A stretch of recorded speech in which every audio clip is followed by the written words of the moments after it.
Cheers to episode 132. Bud Light bottle. What brand? Oh, you're going to keep doing this bit. I'm tired of this bit. The official beer of the NFL. This was asking you a question, Grant. I didn't hear Bud you. Light bottle. Oh, You're doing a bit. I know your Water. bit. The bit's old. it's funny. Evan, what are you drinking? I'm drinking Body Armor. I'm hydrating. Superior hydration. Have some Woodford Reserve. I knew Cody was going to come correct for this appearance. I knew it. Fancy. Wish I was a man. Welcome in Still to a This is boy. good. I've been drinking a lot of bourbon, a lot of wine lately. I need to get wine for this show. I'm tired of drinking beer every single time. Tired of it? We have box wine over there. I don't know if I need that. No, Slap that red bag, box. Grant. Slap that bag. There's high quality box wine. I can confirm. It's not Franzia though. What is it? Well, I'd have to look it up. I Black don't remember what box it's is called. good. I think we have like a red box or something right now. Red Box.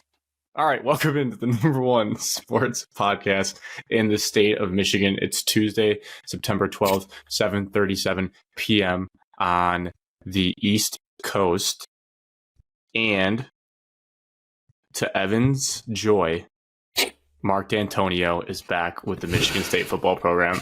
The goat is back. Oh my gosh. See, everybody thought the grass was greener on the other side, but nope. Who's going to call him back? The guy that's going to get a statue out in front. Do we need to talk about Sometimes how you got got to go this back point? to go forward, Grant. Maybe we will at some point. I don't think it's a Eventually full will. celebration. So I want to start the show happy. So we're going to talk about what happened in our lives this past week. It's going to be heavy in the check-ins portion of Cody and Alex taking us through their trip to Kansas City. I guess I should say, for those that don't know, listener with a K, Cody is on the show this week as a special guest because him and Alex went to Kansas City for this game. So they'll recap their trip, as I said. Then we will do NFL big picture takes through week one. And the Lions game on the field. So not tailgating on the field. Mel Tucker scandal. We will discuss college football national takes. Then the Michigan State games / preview for next week. Evan, those sniffles are loud. Michigan State game and Michigan's preseason game. Evan, are you Michigan's sick? third preseason game. Yes. I just know This people stuff are knows. going Been dealing with it. Been battling building. we're gonna get Yes, a text Grant, from do it. someone that Evan's sniffles were busting out my eardrums. But hey, you can't control it. Really? Is it that bad last week? No, Was I'm it? saying right I now. didn't I, even feel like notice it. someone. No, not last week. I'm saying right now. I feel like I'm noticing more than ever. Yeah, currently it's pretty loud. Oh, I just did it. No, he muted himself. Yeah, you embarrassed him. Way to go, Grant. You can see his head bopping up and down. Get them all out, Evan. I'm sucking them back in. Welcome to the show, Cody. Welcome to the show. Thank you. I think this is my third time. Game of Thrones draft where you had a horrendous performance. And then Minnesota. Minnesota Minnesota. live from Minnesota. Yeah. Live from Minnesota. That was fun. I don't know why, but that one, I think I was looking back at trying to find a take, and that one I had to click into, and the audio on that is so horrendous because we just sat around We're just sitting around a little table, and then Cody was like Hatchet Man off to the side at my Just desk, way in the back. chirping just in from the talking. bleachers. Oh, that was funny. All right, I say we dive right into Alex and Cody joint recap of your trip to Kansas City and basically everything about that experience and game besides the actual nitty gritty of the X's and O's, Game. like what it was like as an experience. Who would you like to start, Cody, or would you like me to start? You can go, Alex. All right, let's start in the airport. Cody and I were a little late to the airport. Luckily, security was maybe, this is no joke, we got through security in maybe 2 minutes total. Probably the craziest thing I've ever seen. Walk through, didn't have to take my laptop out of my bag or Didn't check anything. anything Just in your walked right bags. through. No, just walked through. It's like, holy shit, that's crazy. Good thing, because we were definitely running late. So we had to fly to Atlanta first. So we flew to Atlanta. We had some time in between. So we went to TGI Fridays, I believe. Classic. Cody and I ended up getting kind of drunk in the airport. 2 large shots of Jim Beam apple, 2 beers, Mozzarella sticks. Yep, mozzarella sticks, chicken wings, How did I potato know? What a skins. pull. We The both got sampler. the exact same thing. We got Yep, combo appetizer plate. sampler, whatever that was. Yeah. She poured. Cody, for some reason, wanted Jim Beam apple for the first shot. And the bartender No, looks I at us said, and she's give me like, something. no one really drinks this, so I'm going to give you guys extra. I'm like, okay. I actually She's asked like, for Rumple Mints. Yeah, They she did didn't not know what have that was. You can see that. Talked to some nice Kansas City fans at that bar in Atlanta. Then so we got to Kansas City Wednesday night. Did not do anything when we got there. Saw a old time friend, Matthew. It's just a lot of comments about Matthew, but we just don't need to get into that on the show. And then, so now we're at Thursday. I wake up Thursday morning. I had some things I needed to do on my laptop. Meanwhile, Cody is drawing up an itinerary for the day. Sends me this big text, even though I'm sitting next to him, what the itinerary is. I love that. All right. Well, really quick though, Alex didn't want to go tailgating early. Yes, And I was like, did. We I are just in didn't Kansas know. City. I didn't. Like, Tailgating we didn't need to start leave at here 9 by a.m. noon. on a Thursday. I was like, Which we need to we did leave here leave by at noon. noon. We did. And he was like, dude, we don't have to tailgate all day. I'm like, no, noon is when we're going to lunch. And we are Listen. getting drunk there. It all worked out.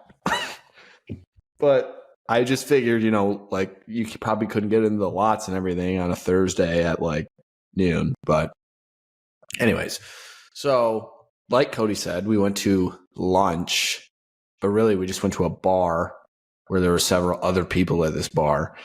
And we just drank and ate. Mozzarella sticks? Lots of jerseys, lots of Lions jerseys. No, I had a chicken and Swiss sandwich. It was recommended. We only took one tequila shot there? Yes. But All I know is I several kept beers. FaceTiming people. I knew people were working, so I FaceTimed everybody. And whoever answered, I had a full beer, and I'd always just chug it and then hang up on them. And I get another beer, and I keep He did doing do that twice. Grant, he was going to call you. I said that you would not answer. So he did. That's probably accurate. And I Except by said, a lot of Evan, you people. would not Would've been answer tough. either because you were in school. He's in school. Depends on exactly what time it would have been. If you called me Like at the 12:30. exact right time, of like if I'm walking the hallways or I'm in between, might have answered. But if I was sitting in class, my phone would have buzzed. I'd have looked at it, been tempted to, but I don't think I would have. Should have risked it. So we did that. So we had a good time there. I don't know if the next portion of the story should be on the record or off the record. Just I'm gonna tell it, and then Grant for this whole episode, I'm will just going to decide. cut out whatever I feel like is, yeah. So we're out of there. We get to Arrowhead. We're back on the record. We get to Arrowhead, and the only way to describe it is it's just a ginormous parking lot. That's it. They said it's the biggest tailgate. There in the is NFL. nothing around that stadium at all. Yeah, because Kaufman's right there. Yeah, the only thing around it is coffee. So we'd share. Yeah, you just share the huge ass parking lot. If you look at it on I'm a talking map, there's it's just like a no huge other circle. buildings even in the area. It's nothing. Mhm. It's 2 stadiums. It's awesome. Huge parking lot. Wow. So we pull in, park the Bonneville. Some Lions fans direct me in. Wasn't my best parking performance, I'll be honest, but we survived. Did not hit anything. It was a pull through. Yep. Got out, and then Cody and I took our tall Coors Lights. I don't know what they were, 16 ounces. And Nice. we just started walking the parking lot. It was just a huge parking lot. There's just rows and rows and rows of tailgates. We didn't have a tailgate, so we were just like, let's go see if we can make some friends. We met lots of people. With Cody, Cody's great for that. Obvious. Cody's a lot of people. the right friend for that situation. Just We'll meet people in Chiefs gear, in Lions gear, playing Tech 9, playing everything. Yeah. Chiefs Kingdom. Yeah. Yep. Met some Lions fan that had been season ticket holder back in the Silverdome. He was telling us about his life. That was something. I don't really remember the middle portion of this, but then somehow we ended up at a Lions tailgate with a lot of Lions fans. Nice. And we shotgunned 6 of those tall boys. Tall ones. Yeah, we were shotgunning tall Coors Lights. Yeah, right around all the other fans and stuff. We were just shotgunning them. Then we ran out of beer, so we started walking again. And that's when we found got all a the lot other of free Lions beers from all these other Lions fans. Oh my gosh. What a dream. So we were having fun. Then Matthew, he showed up to the game in a Roy Williams jersey. Didn't expect him to come, but he did. Decided he was going to the game. Bought a ticket for, I don't know, a lot. I have no idea what I was wondering but it was- that. I was like, when did he? bought I a thought he ticket wasn't going. Then I 5 saw minutes the pictures. I was like, before we what? went in. He said his were cheaper than ours, though. Huh? I'm Did surprised. he have another Ours were car? How did he get there? $3.50 apiece. Whoa, dude! Don't break the bank. He came with his girlfriend, but he does But he have did 2 drive cars. his other car. He drove his Camaro. Gotcha. Yeah. Hardness. This is a video of. There's a video Coors Lights. actually that I'm guessing. I didn't know Cody took this. I don't know what this is. All of them are empty. Yeah, and that's some shotgun. damage. Yep. Anyways, I had a couple. I'm trying to. yeah, go ahead. Some questions. Arrowhead, does it live up to the hype of being one of the best stadiums in the NFL and loudest? Certainly very loud. It was one of the best atmospheres I've ever had. Yeah. Yep. It's a top 3 sport event I've ever been to. It was pretty cool. They Did do you need get- to correct their concourse situation. Our section was impossible to find. Hmm. Impossible. Yeah, we got lost. Could have been the Coors Like Lights. it would cut Alex off got right lost on the at number halftime, too. before. Yeah, it was brutal. It wasn't beer Did, beers either. I'm telling you, go all the way to one side of the stadium, and then it cuts off where you can't go any further. And then our section would be one past that. So then we had to go all the way back to the other side. Oh, We asked I the see. security guard where to get to our seats, and she was like, "Oh, this is a hard one to find." Yeah, she didn't even know. All right, that's fair then. I believe you guys. When they do the national anthem, 1, did you guys know that they do Home of the Chiefs? Or 2, if you did know that, did it give you goosebumps? Because I feel like that's so cool that they do that. I did, but we weren't in there yet, were we? I don't. We remember. were just out. Well, we were walking actually into the seats. standing in that little like tunnel walking into the game. Yes, So couldn't really see, just hear. coming back to me. Because it popped on TV, and I was like, "Oh God!" That's when I had in my gut that the Lions aren't going to win this game when the Chiefs fans belted that. I felt pretty good. If anyone the doesn't know whole what I'm talking about, go watch a YouTube video of it because it's awesome the way they do the end of the anthem there. Game wise, not on field, but I know you had some crowd interactions. Alex, you made some money on a jersey. Any other things to report from the weekend? Mhm. So yeah, I walked around well, when we were walking around the concourse, a dude came up to me. He's like, "How much for your Jared Goff jersey?" And I jokingly, it was like $200. And he just pulled out $200. Hand it over. I was about like 10 yards in front of him, and I was like, "Where did Alex go?" And I turn around, and Alex is like, it just rips his jersey off and gives it to him. I was like, So I wasn't even next to him It's yet. like, I don't know how I don't do this. This might be the first time I've ever worn this jersey in public. Like, I have to take $200 for this. Worst case, I now have plenty of money to get a new one. 100%. So that happened. I ate a chicken quesadilla there. It was pretty good. I think that's, notable. Yeah, since this isn't a part of the game, I want to tell you this. Alex left with 4 minutes left in the first half to go to like the bathroom or something and get beer before the rush. And I watched from the little tunnel before I went down. Yeah, and it's like end of halftime, and Alex still isn't back. I'm like, where the hell is this kid? Oh no! And I looked to my left, and I looked up to my left, and Alex is like 2 sections over, and he's just looking over, like he's lost, like going like this, just trying to find me. And I'm like, Alex, I called him, and he was like, come over here, and I was like, no, I am not leaving my seat. I didn't know how to get there because you got lost, and I'm the one sitting here in my seat enjoying myself. Don't worry, I'm got not going to go around everybody. And I was like, dude, come on. I'm like, no. So I made him come back over. Find it. Like I said, we were in a confusing section, and I could not find this stupid spot. It's unbelievable. But I found it. So back to the fan interaction portion. I made one comment. All I said was that so there is a whole row of Chiefs fans behind us. Shockingly, to our left, there was all Lions fans, so kind of a decent section area. All I said to them was like, wow, don't you think it would be nice if they like put another good receiver on Patrick Mahomes? I mean, he's the best player in the NFL. Like, don't you like you need another Tyreek? This dude looks at me. He's like, shut up, dude. We won the Super Bowl last year. What do you know? And I was like, okay. So then later, actually, I host a sports somebody podcast. Makes a catch. I know ball. I actually do know some things. I have a Mahomes jersey. So then who is that guy? Noah? Is there a Gray? Is there a Gray on the Chiefs or something like that? Who's like Gray? Blake? Is it Blake Bell?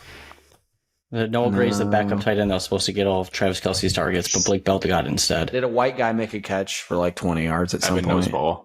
Yeah, I think his name was Watson, number 84, Watson. Watson, that's it. Justin Watson? What's his name? It. Justin. It was Justin Watson. Yes. What's his name on NBC? Was just freaking out. Like, this is the Chiefs' deep man. This is him. This is him. Evan, let me tell you. So this guy makes a catch. It was annoying. After I had made this comment, and the dude got all fucking crabby about it. So he looks at me and goes, you don't know who Justin Watson is, you stupid bitch. I'm like, wow. This kid roasted. Cracking up. So I looked at his friend and I was like, wow, man, your friend really needs to calm down. Like, that was just very disrespectful. But I didn't get mad. I didn't yell at anybody. I was just really just stunned that he said that. But jump forward, Kadarius Toney drops one. I think on it was either the pick six or they dropped one on third down. And I looked at the kid. Third down, he's gonna be short. And I definitely shushed him. I just gave him the shush. Like a Didn't even shush, just put his finger up and looked at him, stared right into his eyes. I stared him down and and then I just said to Cody super loud, like multiple times, like, God, I thought the Chiefs receivers were good. And I just kept yelling that to Cody, not directly to him. Right. So I had some fan interaction. It was pretty funny. I actually thoroughly enjoyed it. Also, fan interaction. Alex was punching me. Yeah, I have a bad habit of doing that straight up in big games. In my shoulder. I was just punching. He only punches. He doesn't punch me at Michigan State games, but when he sat with Wilkins at Michigan State games, he would do the same thing. He would abuse Wilkins. It's not. But he turned to the guy on his left, and there was another Lions fan and started punching him. Yeah, I did give the guy next to me a little like. Well, we were talking ball. Like, this guy knew ball. Yeah, we were talking ball. And then I turned to him and gave him a little, like, it wasn't like a hard punch. It was just like a little tap on the shoulder, and he did one back. And I was like, yeah, we're doing this thing. It's a terrible habit. I started doing it in high school to Wilkins, and I can't stop. Only in big games and when, like, big things are happening. So, Evan, there's a chance that happens to you Saturday. You're muted, Evan. You're muted. You're muted, Evan. Oh, you're muted. You're muted. You're muted. You're muted, Evan. That will probably not happen based off of my interaction on Saturday. We'll probably be thrown out of the stadium for cheering too we'll loud. Actually have to talk about that when we get to it. And then the last thing from the game, non-game related, I would say, would be Cody and I. We were just a tiny bit ignorant after the game. As you should be. Going on the road, you guys traveled all the way out there. You should say some stupid stuff. There was You'll never see I those people know again. this is like, I know this was Evan and Alex's thing, but all I kept saying was, Lions fans! And then I was like, go Lions! Cody did the rar like 100 times. And let me tell you, when he does it to random strangers and they just look at you like, what the is this guy doing? It is the most awkward feeling you could ever have in your life. He texts, so a female gave him a number. She texted him and said, this is blah, blah, blah. And Cody texted back, go Lions, rar, back to her. And I was like, she is never responding ever again after that. There's no way. It was just to find a tailgate spot. She was with her boyfriend her husband from Colorado. Either way, you just can't text someone that. It's just so weird. And then Cody just doing it to grown men was just blowing my mind. Anyways, in the parking lot after, Cody is just screaming Chiefs Kingdom in the Tech 9 voice, just over and over and over again. And then Cody started something with some guy. I don't really know what happened. No. We were walking, so we walked out of the stadium, we walked out the wrong way. We had a lot of directional challenges. 800 yards out the wrong way. Stadium logistics. Yeah, we did. We're just talking to people like, get to the car. And then we look back, and Alex like, the Chiefs sign isn't on the stadium. And the Kansas City Royals stadium's on the wrong side of the stadium. We were on the opposite side. So we're walking all the way back, and we're walking past these Chiefs fans, and I'm just going, Chiefs Kingdom. And they go at us. Yeah, they got mad. And Alex is like, do something. Yeah, I started screaming back at him. And I'm just walking. Cody kept walking, but then I started, and then Alex turns around, and this guy's like taking steps towards us. And I'm like, no. All right, here we go. This is us. And I'm just waving him over. Alex is just waving him over. No. I'm like, here we go. And I'm like, Alex, you gotta go. Get out of here. There's like dads. I'm like, there's no way they're gonna do anything. No, there was like 10 Chiefs fans all around there, and those two dads were like getting in the huge high of a victory. I told multiple people about his health. Did you see Deion's post-game speech the week before after they beat TCU? He basically just kept saying, "We not coming, we here." Yeah. Oh yeah, pregame. I was just basically like screaming that the whole time. Did you? And I don't know where mine came from. I was calling everybody effing passengers because we were all the passengers coming to the stadium. I didn't really know I was calling everybody, "You're an effing passenger. Get off the bus and go home." I have no idea what that meant. I don't know. It just came out. So confused. Yeah, I have no idea. So we had fun. Made that one up on the fly. We had a lot of fun. Took 4 hours to get out of the parking lot. Yeah, and there was Lions fans next to us in a truck, and I asked them for beer, and he's like, "Heck yeah, we got beer," and we drank some Yinglings, and it wouldn't be a vacation if we didn't go to Taco Bell after that, which we did. Oh my God, we went to Taco Bell. Yeah, nice. Just so everyone knows, we were not driving the cars at this point. No. So don't worry. We were just riders. Chiefs Kingdom. So that covers the game. And then Friday night we went out downtown Kansas City. And that was also an electric time. Very cool bars downtown Kansas City. I don't remember what it's called. Something lights. It's like this. Oh, View House. It's like this square downtown with like multiple bars on the outside of the square. We went to this bar called PBR. So it's like giant country bar, basically. It's professional bull riding. Yeah. Yep. Yeah, that's what it stood for, yeah. Cody almost got in a fight there. Downtown Kansas City. Rode birds. Those were fun. I was feeling not good Saturday and Sunday. No sleep that weekend. Any barbecue? Any Kansas City barbecue, or just a case? Yeah, well, we had barbecue, but Matthew overrated it, and I personally thought it was overrated. But I'm not a huge barbecue guy, so I'm not your guy for that. Meat in East Lansing better? Yes. You had a 3-meat burger. Wow. I didn't have a burger. I had that stuff was good. Brisket, pulled pork, and they had their special barbecue sausage. And let me tell you, their barbecue sausage was garbage, not sausage. It was. I took a small bite of it and I said it was terrible too. Pulled pork was good. Brisket was fine. Apple slaw, overrated. Don't need it. I don't think I would like that either. You wouldn't. It was gross. Let's see. But Matt thought this place was the greatest restaurant ever made. And there's just no way that's true. Love Matt. Thanks for letting us come over. Yeah, we're very That's thankful. fun. Where did you get the Roy Williams the best jersey? place I've ever eaten.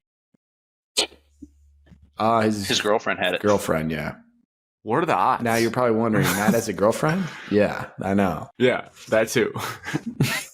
That whole accumulation of meeting this girl was crazy. Yeah, This is a girl that she's like, I lives have this above me. person that lives in my complex. I'm going to borrow a jersey from her. I'm like, She stays over 4 or 5 times a week. Yeah, I'm like, that's not just some random person. But that's how he described it. And then she stayed the night there, like every night we were there. I'm like, oh. Cody, Nice girl, was though. yours Super Yeah, Sewell? she was nice. Was your Sewell jersey Cody with the C's, or was that yours? Because I was confused when he would say that. It was Wilkins. Okay. Did you give that jersey back to Wilkins? I'll announce it right now. Hey, Wilkins, you can either ask for a Jameer Gibbs jersey back, or I'll pay for your new Penei Sewell jersey. Then I'll just keep the Penei if you ask for a Gibbs jersey. Pretty good trade. It's my new lucky jersey. But the only reason I'm asking is because I put it in the dryer and the numbers Can't came put off on jerseys the in shoulder. dryer. How not? You just I've never can't. known Everybody knows that. You just don't put it. The shoulder a good numbers jersey in came the dryer. off. I was like, Cody's gonna looks need. like- He's gonna want another Sewell jersey. I know him. I was Yeah, like, he but is Jameer going Gibbs to. is sweet. He's gonna want a No, but Sewell he's jersey. He's a big man guy. That jersey.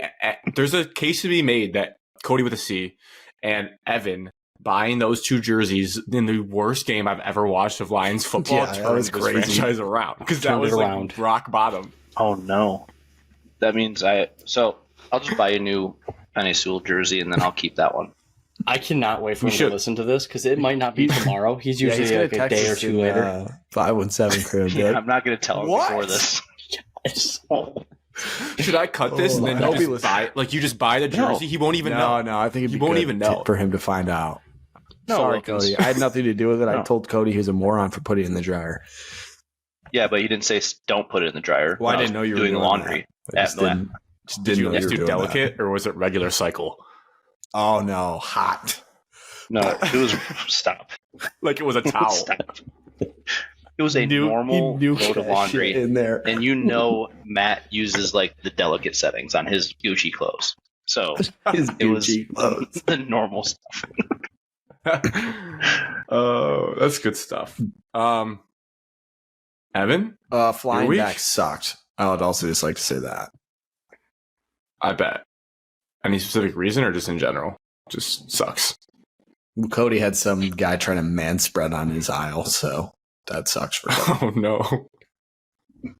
Yeah, that was tough. And- I had and- to alpha and put my The people that try to get Elbow off down. the plane the second the plane lands, you can all go to hell. I hate all of you. Mhm. I hate every single person that does it. I'm dead serious. Like I Happens have every no flight. respect for you people whatsoever. I do feel bad because the people sitting next to me on the way in, they were like getting up and stuff as soon as the seatbelt light went off, and I was like, "Is this your first flight? Like we are not getting off right now. Like you are relaxing." I've gone on like 6 flights this year. Like not a thing. It's just so annoying. It's just so annoying. Anyways, Evan. My week. East Lansing again for the home game. Friday night, great time. Went out. Where? Drank more than I should have. Went to the Riv. The Riviera. Cafe. Friend of a Riviera. friend of a friend's 21st birthday was going on, so that's where they were going. So everybody else went. You didn't even know him. Who was it? Did not know him. Didn't say happy birthday to him. Didn't even greet him. No, really social. Body shots? Yeah, I'm really social. That was a good time. That was Friday. And then Saturday was just an all-you-can tailgate buffet with it being a 3:30 game. Beautiful weather. Not many people were going into the game, I tell you what. Me and Jason decided to go in. I was going in no matter what.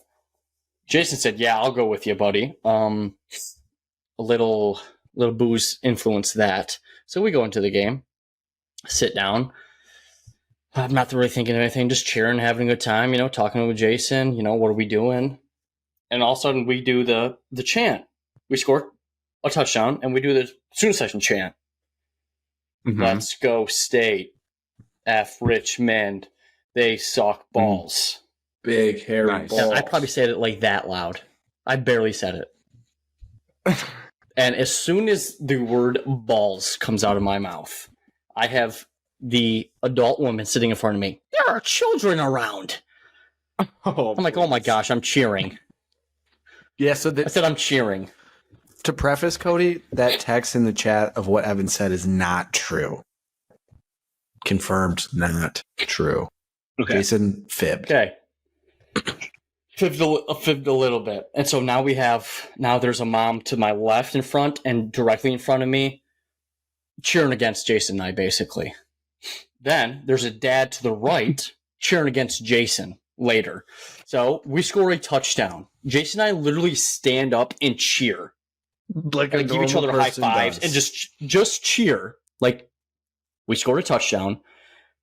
And the mom that yelled at me earlier for saying balls turns around and says, "Can you not do that?" And Jason and I both look at her like, "What? Can you not cheer so loud? It is piercing." Quote, "It is piercing loud." And we're like, and Jason gets super close to her. Jason, so you're standing up. She's sitting down looking back. Jason basically just leans over. He's like, "I will not stop cheering for my team." Old guy just turns to Jason and is like, "See, yeah, you're egging her on." He's like, "You're egging her on." He's like, "Cheering is egging somebody on? No, sorry, buddy."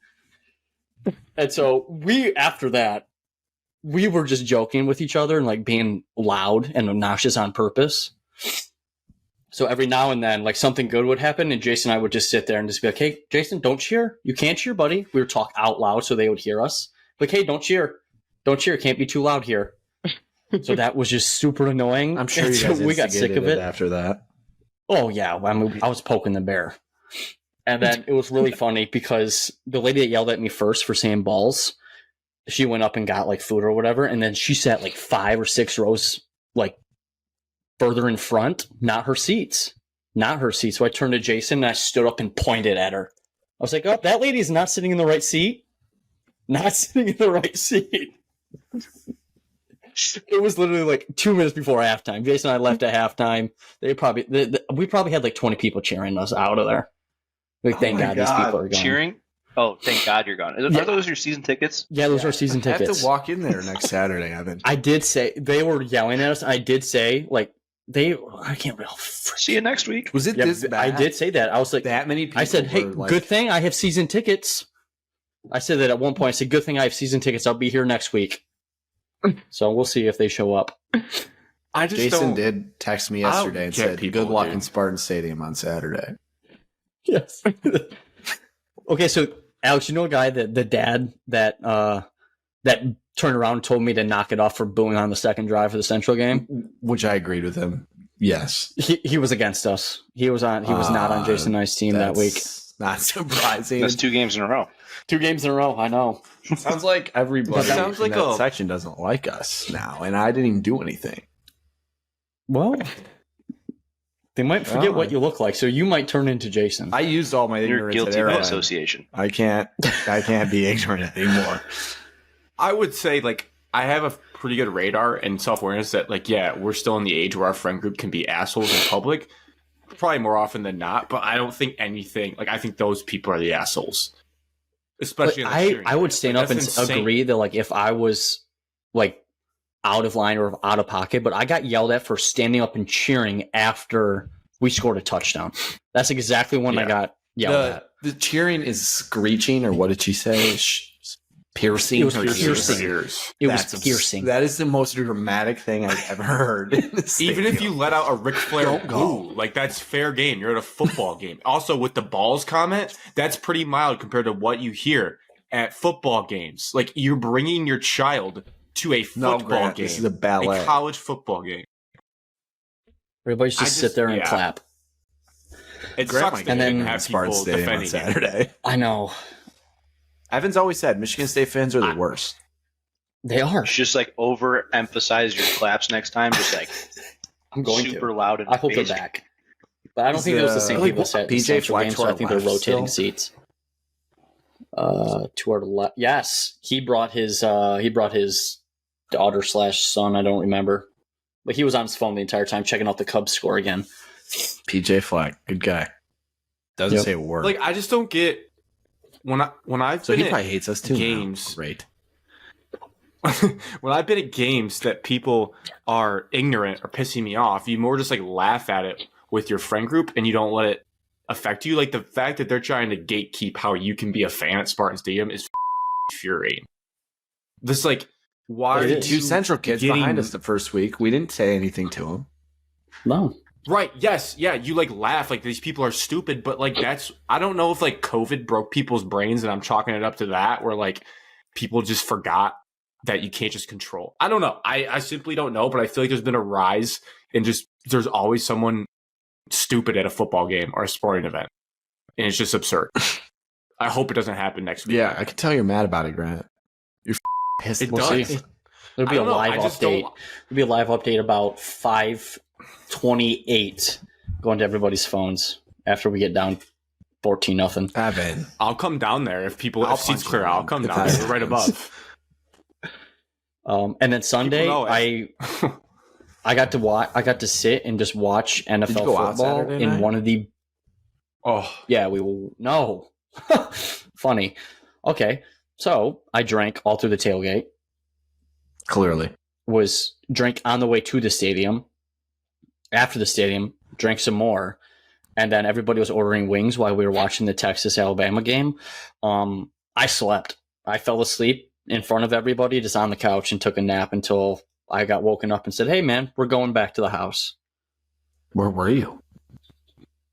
I was at the girl's house, and then I had to go back to the guy's house. I took a hard nap during that Texas-Alabama game. Yeah, we saw Snapchat. Oh, that was a I missed the entire second half. I know. I'm upset about Spoiler alert. We'll get to it on the college football part, but Alabama's quarterback can't throw. And we knew that. So it's Blake Sims all over again. And then Sunday, I got to sit and watch NFL football in the best setup I've ever sat and watched NFL football. It made me enjoy NFL football finally. Breaking news. I did something new for this year. In regards to that. Sunday ticket. I bought the ticket. Did. You bought Sunday ticket. I knew you did. I had to. If I want to watch Lions games going forward, I had to have it. Oh, true. Where were you at, podcast? I was at the guy's house in East Lansing. They have two TVs set up. One was a full, just 70-inch red zone, and there was another one, 4 screens. So quad box of 4 different games going on. So we had the red zone and that going on. So basically, there's like 5 games going on once. Almost sensory overload, but so great. I was stuck watching the entire division in the AFC. When you guys texted about watching those 2 games, I felt terrible for you because I was quad boxing and red zoning as well, and it was awesome. Those 2 games were the worst. Yeah, because we have to. Cody, my brother, told me. Yeah, my brother told me you guys had to watch the Bengals and Browns, and then the Steelers and 49ers. Probably the 2 worst games of the day. Yeah, they were terrible. So that was my weekend, and we followed are by Sunday night slaughter. Yeah, I turned that game off when it was 16-0. I won the game all day. Let's see. as and when everybody listens to this podcast next, we will be 5 days away from the start of the middle school football games. Mark your calendars. Mark. I picked Evan up Plan for practice accordingly. yesterday, and let me tell you, that man was ready. He looked like he just had a great practice. Today's practice was a lot better than yesterday's practice. I can't tell you that. It was good. I saw one of the kids walk out of the 5th grade wing with his pads. And I shit you not, I'm sitting next to my dad. We look up and we're like, oh, there's Evan. And it was just a kid with his helmet. And this practice was not Evan. Wow. That's mean. So mean. Oh, no. Yeah. Sorry, Evan. It was really funny. So mean. Let's see. I'll keep mine pretty quick. There's only one memorable story. I went to Elk Rapids, Michigan. You have a funny Marissa's story. family friends have a place on Elk Lake. So we had a boat. I went there Friday night. Wasn't much, just drinking in the garage. And then stayed in Airbnb with some of her other family friends that came down. So it was a big crew, a lively crew of people. Got super lucky. Shout out to Mother Nature for Saturday's weather. It was like 70 degrees on the dot, sunny, no wind. So just like comfortable, warm enough to be on the lake. So we went to Torch Lake, which is a beautiful place. There wasn't many people out there since it's summer's over, but there was some boats out there on the sandbar. I'm just going to tell a story basically how it was, and I'll just bleep out whatever I think I have to because it's so funny. We're tossing around like this water football. There's like 4 or 5 of us spread out in like a formation, crisscrossing it back. And there's a boat, I don't know, 15 yards, 10 yards away from us. And they're all like dancing. It's loud. Speakers are blaring. They're just dancing. Like they start walking over to our direction, like wanting to get in the football circle. So we're all just kind of like, all right, yeah, like, all right, we'll throw it to you. They couldn't catch very well. Like we just kept trying to get them to catch and they couldn't. I threw one pretty high in the air. Girl was wearing a hat like Alex's, just like that was like loose fitting white hat. Doinks her on the forehead and the hat goes flying off. And we're just laughing like, oh my God. And then it gets to the point where there's the guy on their boat and a girl are kind of like grinding like hip to hip. They're up on like the front of the boat, shaking their asses together. And you guys, Evan and Alex, will know. Anyways, he's standing there and he goes, guys, give me the ball. So we toss him the ball and he just starts screaming with the ball in his hand, like, catch this. So they get his attention. And again, no one can really hear. Like we can hear, but the music's so loud, they just hear him yelling. So his friends on the boat like, yeah, catch. So he throws him it, and the kid's just like, he just can't catch a football. It like will hit his chest. He like hits over his head. He can't. And the way he throws is he sticks his left arm out and just shoots it forward. I shit you not. Like 15 throws back and forth from this. Can't do it. And finally, he gets a little bit closer. In the video that you saw, he catches it, and everyone just erupts. I mean, the pop of the crowd. At this point, there's probably like 30 people from different boats watching this interaction as well, and people just go nuts. It probably sounded like Arrowhead Stadium when this kid caught the football like that, and then for some reason, everyone just starts splashing them, like just boom, boom, boom. It's so funny, and that was it. That was the legend of the guy at Torch Lake. I actually turned his little celebration into a gift dance that I'll be using in the future for whenever I'm drinking and having a good time, because that guy was just having a vibe. Sounds fun. And then it goes to the point of Red Zone on Sunday. My first ever like true front to back Red Zone experience, just never really being able to be free on Sundays. I was watching it hungover in a car heading down, just had it like this. And I just couldn't believe, I had it on mute too, because Marissa, I'll let her listen to her music or whatever she wanted to do. And I was just sitting there looking at it like with my head like this. I was like, oh my God, every single play is like an interception or a sack fumble. Like the first 20 minutes of Red Zone was the sloppiest football I've ever seen. I'm like, is it like this every Sunday? That it's just, oh my God. Oh my God. I was like, telling her, like, Marissa, like, I know you can't watch this, but like, this is insane. Like, these teams just mess up every play and they show it every play. It's like crack cocaine for football. Red zone is straight. Like, I cannot turn it off. I'm addicted to it. It's terrible. I'm going to buy it this weekend. Last day to do is like the 19th or something. There's a deal on YouTube TV right now. It's still expensive, but like I had to do it. I mean, I might just tell Marty he has to buy it for his rent. Yeah, that's a good idea.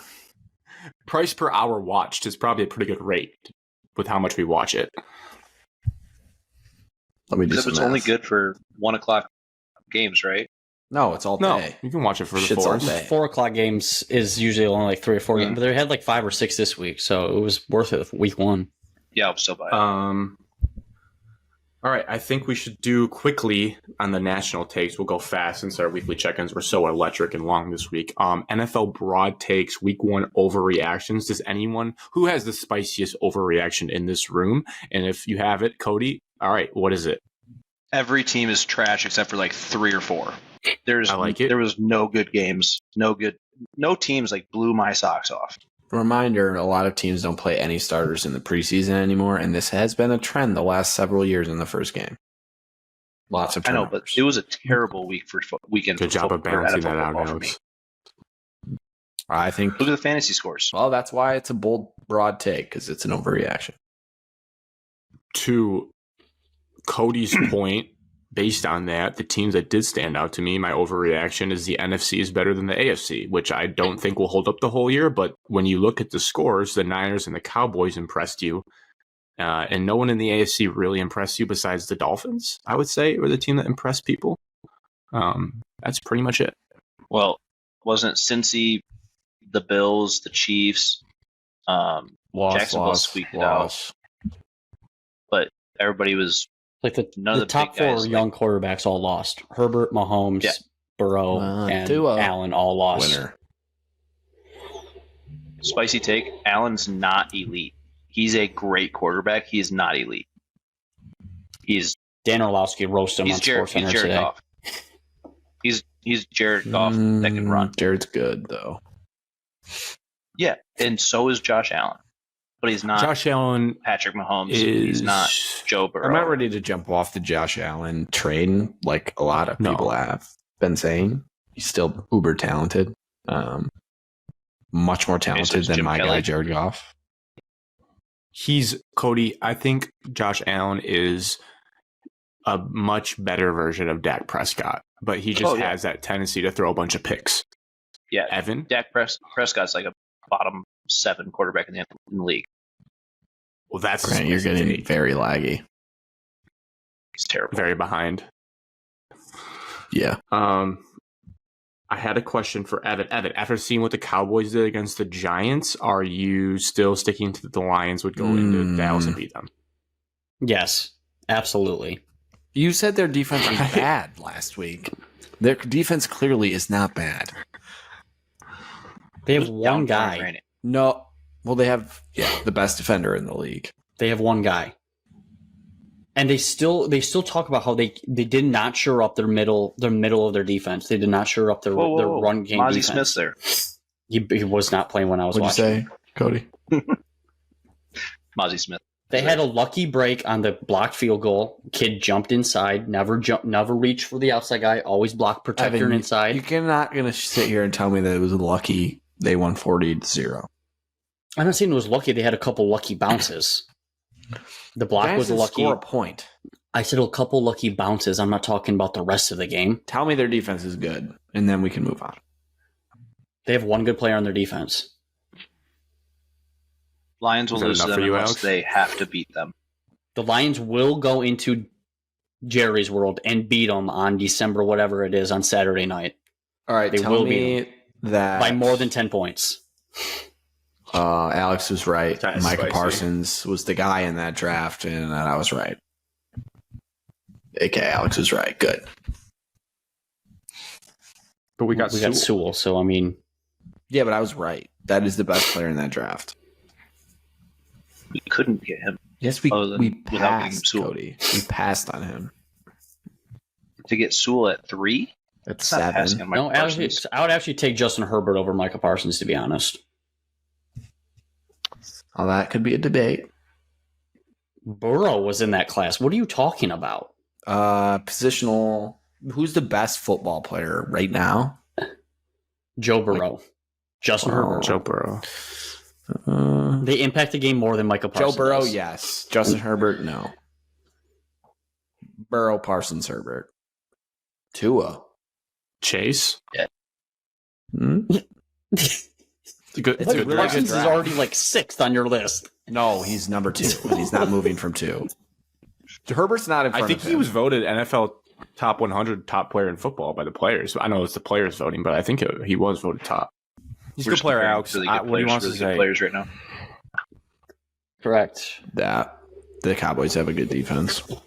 Would be nice. They have one good player on defense. They do have a good defensive coordinator that schemes well for him, but they have one good player. Yeah, Dan Quinn is made to be a defensive coordinator with the backwards hat. Aaron Rodgers, we did talk about that pre-show, but that was probably the biggest storyline of week 1. Biggest storyline in sports right now. Devastating injury because he was... I mean, that saga, that build-up for that moment has been building since his darkness retreat to when he went on McAfee and was like, hey, I'm going to want to be with the Jets, and then came out with the American flag, and then poof, he's gone. Bananas. You do have to feel for him. It was hype him running out with the flag. I will say that. I was actually felt bad for him. Oh yeah. Did you watch the Manning cast for that game? I did not, because I just got back from... We're at golf. I just got back from golf. Fun night champions. Well, So- Peyton was exactly how I felt. Yeah, I saw. I did see the thought he clip was just of going Peyton. out. I mean, he hit it rather than for every New York fan. Because Hit it on the head. Peyton just knows what it means when he gets on the cart and drives off into the locker room. Devastating. Let's He played see. it the whole game. Zach Wilson running out though, electric. It's gonna be good. You said you wanted overreactions. That is They one. beat the Bills. Lions game specifically, it's kind of tough because I feel like so much has passed since that game happened. But from what I can recall, the main points, well, one, Tirico calling an asterisk was a bullshit. And I just want to get that out there Correct. first and foremost because that pissed me off.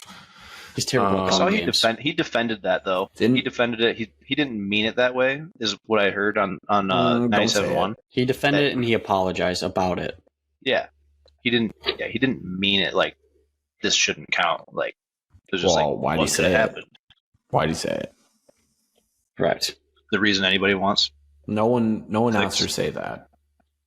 And then it happened again last night, actually. So You know what announcer actually wouldn't And say he lives in that? Detroit. Sean McDonough wouldn't say that. never. Sean would never say that. Never. I agree with Evan. I actually don't think he would. That Tony Romo would have. Oh, Guy Tony would stinks. have. Cody's the biggest Tony Romo hater in the What world. else did I think? I saw Jameer Gibbs had the most forced missed tackles in week 1, and he only had 9 touches or something like that. So that's very promising for him going forward. It's crazy that held up throughout the whole entire weekend, and he only touched the ball 9 times. He is a beast. Or He's 6 missed strong, too. tackles. That was the takeaway I had. When he blew that dude He was down bullying people. with his just right arm, that was just unbelievable. Stunning. Gibbs is in. 49ers are still very good. 49ers are good at football. Yeah. Confirmed. Yep. Their defense is scary. Yeah. I'll take the Lions. It's Was going there to be like Steelers for all the 17-14 Steelers listeners? game. Anything from our performance that has us worried? Yes. We got too cute in certain situations. We did not stick to our identity, in my opinion. Oh, I personally great feel point, that we're Evan. It still was a ironing rare out Ben some Johnson. kinks. I Yeah. get coming up to the kinks, but I also like, hey, you get stuffed on 3rd and 1, you get stuffed on 3rd and 1, not this Q pass stuff. Let's There stick was to our some roots here. Not great third down calls. But also stick to the credit of Spagnuolo, one of the best defensive coordinators in the league. He knew our game plan. He knew our quick passes. That's why he had people coming off the edge. If he's showing this type of blitz, it's because we're going to auto blitz, can be automatic quick pass. Extension of the Spagnuolo, run game. But however, elite. their blitzers were taught to get your hands up because we want to get rid of the ball. Holding on to that much second quicker is going to throw the timing off for everything. So we were trying to counteract them blitzing so much, and then they counteract us, our audible. So it was a cat and mouse game, but I would just like to see us run a little bit more up front, especially early. I thought we had a couple good plays, and then we got away from it. We imposed our will at the end and got the runs that we needed, which is important. We won. Correct. I agree with you there. And pass protection is I'm curious. elite. Did we give up a sack? I'm curious. No. Yes. No. We got Jared Goff got sacked on like maybe third the and first something. drive of the game. Once. No, at the end, like he got sacked when we punted it back to them, and I think it was the first half. Maybe. I don't remember. There might have been one sack. He definitely got Bigger picture, pass protection I watched was the game really next morning. good. Yeah. My intrigue with Ben Johnson. One, how much is it Jared Goff maybe not recognizing something at the line of scrimmage? Because we do know that Jared Goff has a lot of control in the offense now, especially as they've worked together. Maybe it was like a little too bright lights first game of the year, still trying to get a feel for it with confidence. So I could see that. Two, my more fun spin zone for Ben And Jared Johnson. didn't play I was all telling preseason. myself mid-game was like, maybe Ben Johnson wants to be our OC forever because he loves the line, so he's going to up a few times a game with his play calling, so people don't want him that bad for being a head coach. That's what I was telling myself in the third quarter of the game. I did think about that when we were struggling there. When we were struggling there, I was like, well, at least Ben Johnson won't get poached anymore. Verbiage came out of my mouth saying that. Just sicko brains being like, hey, maybe this There is why he's doing it. We gave up one sack. Confirmed. And then one I'd like to sack. say, Alex, it was good. For me, I was just sitting there like it was a defensive battle the entire time, and you laughed at me when I gave my final score. But I did we're think about scoring more this. than that. And we did. We did score more 16 than points I whatever had. you said. I was 5 points off. And Yeah, you were close. a win-loss off. As Correct. True. But I was right. I had us winning by 1 point. I It was was just a a little defensive rounded battle. down. But we did our podcast last Monday, didn't we? yeah. Before Kelsey. Yeah. Yeah, that was before Kelsey got injured. Yes. Correct. Yeah. And Asterisks. I will say it. I know people. No, I understand that we won the game, which is all that matters. They beat us with Travis Kelce. That's just a fact. And with Chris Jones. I mean, they're still. They beat us. I I can't think the game say would that. be different. I What- think the the game would be defense- played differently. The defensive schemes are changed. Everything is completely different for that game. You can't put weight one way or the other. We didn't have Mosley. We didn't have JMO. We didn't have. I mean, we drop passes. Like everything happens. Football's football. Stop crying. Yeah. Jones fumbled in the red zone. No, I agree. Marvin I will Jones not fumbled in the apologize red for the zone. win. I'm just saying, if that game happened, well, we'll see him in If the the Lions Super played the Bowl, way they and did we'll win that night. again. right? Yeah, we'll see what happens. So you're saying then, there's but no I'm just shot we win a saying- Super Bowl if we're there? No, I'm saying they would have beat us that night if Travis Kelce played by like 8. We're a resilient bunch. Our I just secondary refuse to did believe it. not look. Our secondary did not look great. If we're being 100% honest, we had a lot of blown coverages, and we got gifted a pick six. Like we didn't look like we were. I thought a couple at of times peak they because looked it's game pretty one. good. You can certainly tell CJ that Chiefs had a were nice Chelsea 0 for Gardner 7. Johnson is a good football player, and he Chiefs were 0 helps. for 7 Really on third good. down in the second half. Jerry Jacobs had some Those bad drop moments, passes, but people. There was one drop pass that really screwed the Chiefs. The other ones, they were still getting tackled right away. The pick six was before not it getting was on first third down. down. It was going to be fourth down no matter what. The pick six was crazy. Yeah, but that's sick. yeah, That's just it gives football. you the Tony one at the You're end still of on the fourth game, down. Third down. 40-yard pass that he just dropped. that is That the was one the one that we that should hurt talk them. about. Yes, They had 2 Yep. catastrophic That drops. is the one. Catastrophic drops. one led to 6, but might have led to 6 anyways because he was getting tackled short of the line to gain. Grant, they were punting. Alex. It would have been punting. They were punting no matter what. Like you don't think I'm we could have just scored saying a It was third touchdown? down and 6. No. Like, yes, I don't. The Lions didn't have really anything going for them in the middle part of that game, and then got the drop by Tony to get back in it. It's fine to say that we snuck out a win in Kansas City. Like it was like just get out of there. I still think we're And- really good. What is it, Evan? Just Don't we get discredit like an us. extra like 3.5 points because we're away? We lose if they have Kelsey though. You know how many teams walk in there, have some bounces go their way, and they still lose. The same thing happened when they came to Ford Field. We had the game won, and then we still lost. It just winning teams win. Agreed. And that is what we are. Grant's not trying to take it away from us. He's just saying. I know what he's saying. The preface of other things. I just can't sit here and say confidently, I guarantee we lose if Travis Kelce plays. I don't guarantee that by any means. I can't. And Chris Jones. Would it have been tougher? Yeah. But we would have had a chance. And on the same token, we also desperately need JMO to be not only back, but serviceable with the hamstring, because we have no explosiveness on our offense, like 20 yards downfield without him. At least that it's one game, but it was just glaring. We don't really have any fast guys. Because we kept... Except Gibbs. Khalif Raymond's fast. Yeah, but he's small. Really small. It was actually... fast, though. If you want to explode. It's actually Tyreek Hill. Funny. Nobody is. No, JMO could be. You watch his college tape. I'm not going to say that because I'm not expecting anything from him, but it was funny. Marissa was watching and she kept getting annoyed at Collinsworth or Tarico when we would do those play action passes that was to Amon-Ra 20 yards downfield. And they kept being like, this is the bread and butter play for the Detroit Lions like attack. And she kept saying like, why does he keep saying bread and butter? And I was like, well, to be honest, that's the only play over 15 yards that we have in our entire playbook. We can't get 15 yards any other way unless we break a run. Like we run it like 4 times a game. And it always works.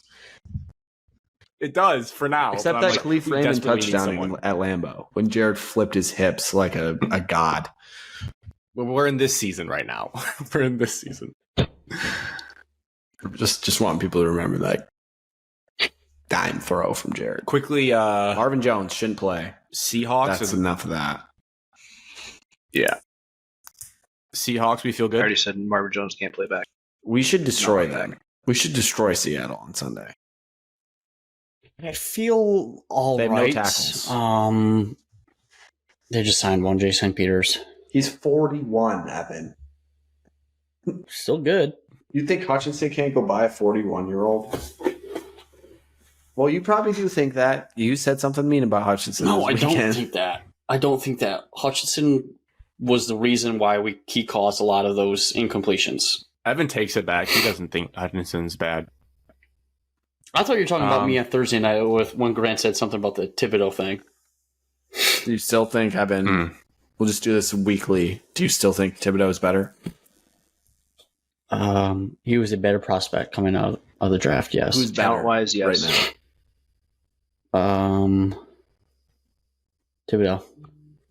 Okay, well, we'll try again next week. Hutchinson's so relentless, though. I mean, he just keeps going just when he makes those plays. It's okay. We'll Who's try more talented? I think Who's Cody more was a talented? I think Wilkins converted. He's naturally better. Thibodeau's longer arms would have got to Patrick Mahomes faster.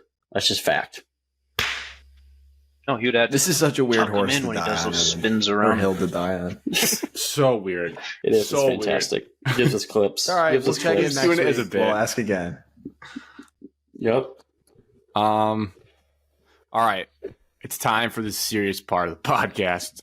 Mel Tucker is, I guess technically he's affiliated with the university, but that is a ticking time bomb. I would like to say this so people are listening. We are not going to get in all the specifics of the case because this is a sports podcast that's lighthearted and fun for the most part. So we're really going to talk about a lot of football angles. So if anyone's like, why aren't these guys giving a nuanced take of Title IX investigations? It's like, well, that's not really what we're here to do. You could read the USA Today piece. That was incredible work by that guy. I don't have his name, but that guy did, as someone who worked for the Butler Collegian, that guy put a lot of effort into that story. And I thought he did a pretty good side of actually telling both sides. Like I don't think it was that slanted one way. I think he said, Brenda says this, Mel says this, and just laid everything out from what he understood.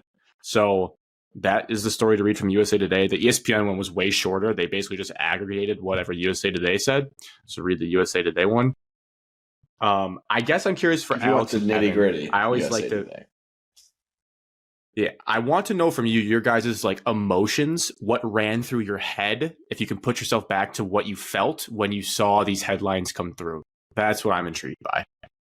Well, I woke up Sunday morning at like 7 a.m. or 6:30 a.m.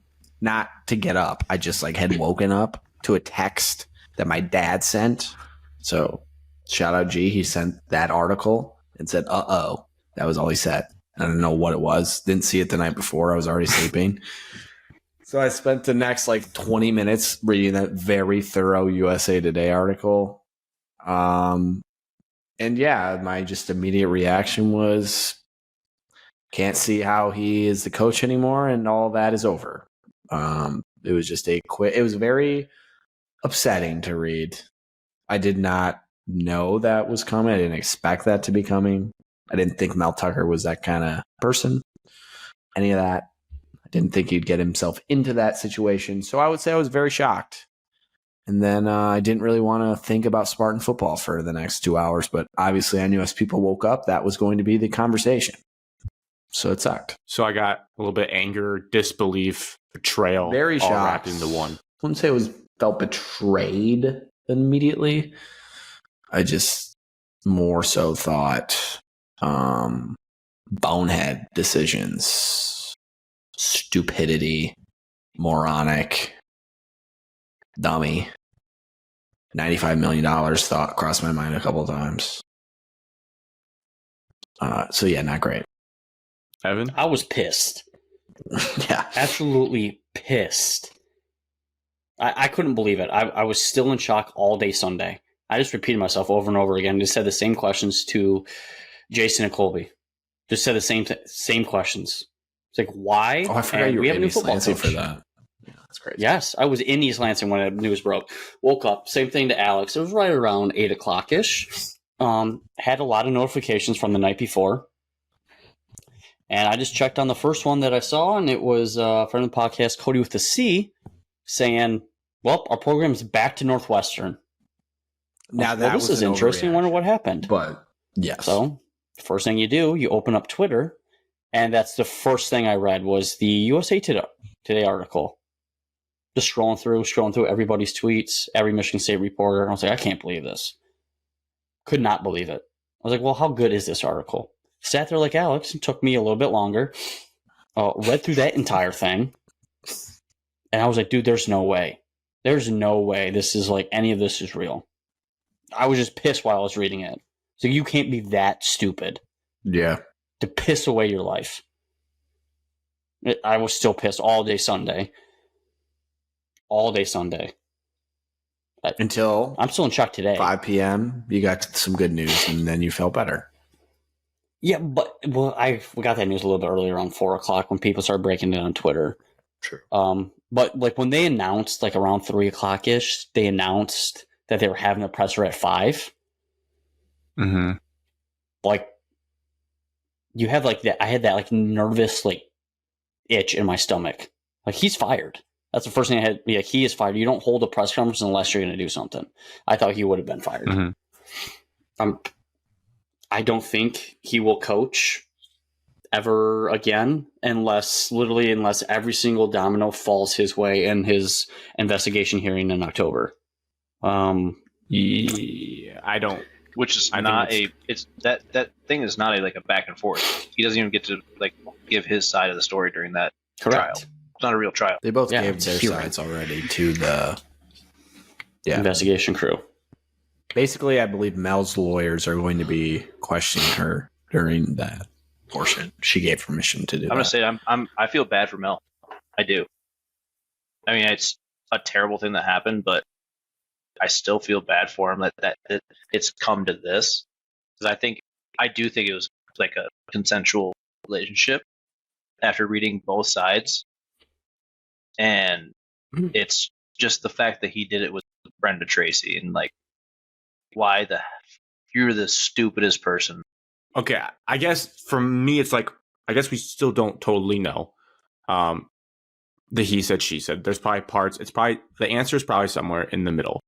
I guess the biggest thing that was my light bulb moment was like, even if it was the most consensual thing ever, it's still Doesn't like you just matter. can't be the football coach at Michigan State anymore because Correct. it's a weird power dynamic where she's a contractor of the employee. Like, you are her boss. You're not really, but you are. You're the guy in charge of whether or not she gets paid by Michigan State because you asked her to come speak to the team and you took a liking to her. And the thing that's really going to hurt him, I mean, he's already hurt, but the thing that already was like, all right, Mel, like, stop messing around, was he lied in his report about where he was. That's going to hurt him because, as we know in cases, when you lie once, people, the jury, whatever, is going to just be like, oh, he's probably lying about more. Him saying that he was at Michigan State or in Michigan when this happened, they pulled receipts and he was in Florida on a work trip. It's like, you already just kind of screwed yourself there because it's hard to take more things,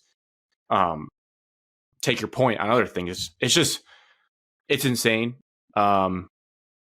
It's a wild, like, I mean, there's been scandals. There's been a Bobby Petrino accident on a motorcycle, which is up there. But now, like, Mel Tucker is in the echelon of the Hugh Freezes, and Hugh Freeze is the current coach right now. Mel Tucker, there's no chance he coaches at Michigan State ever again. Will he get some job somewhere? I don't know. We were still trying to decide if he's even a good football coach. We still don't even know if he's that good of a football coach. I think he'll end up in the Saban rehab program. Yeah, I do. I think he'll be in the Saban rehab program. I think so? In a year. The fact is, when you get on that PJ and go on a business trip for Michigan State, you are working for that university at that whole time. Yeah, you can't be doing that. You can't go out and get hammered with your buddies. You can't go do that. Like, that's you bad example, but bonehead moves. You're representing the university the entire time, in the hotel room, outside the hotel room, wherever you are. It's not a vacation. I've been like, and that's his job. It's drama. It's kind of funny. It's like we make fun of girls sometimes for how much they love celebrity gossip, but I find myself when these cases come out, I want to consume everything. Like, I want to know all the details of it. So I was listening to a couple of shows or talking heads that I don't normally listen to. And there's some beat writers, like I think Graham Couch alluded to it. There was another, the Can't Read, Can't Write podcast that seemed to have some sources.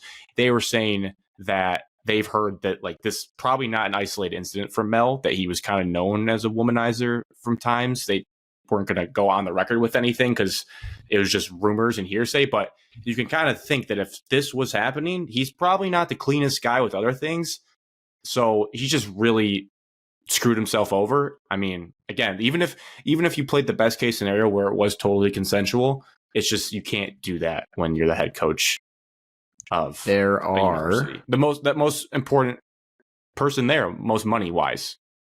I should say, not most important, but most money. There are rumors that Mel had more of a playboy lifestyle than he let on, and the people around him, his circle, was not the circle he should have been hanging out with.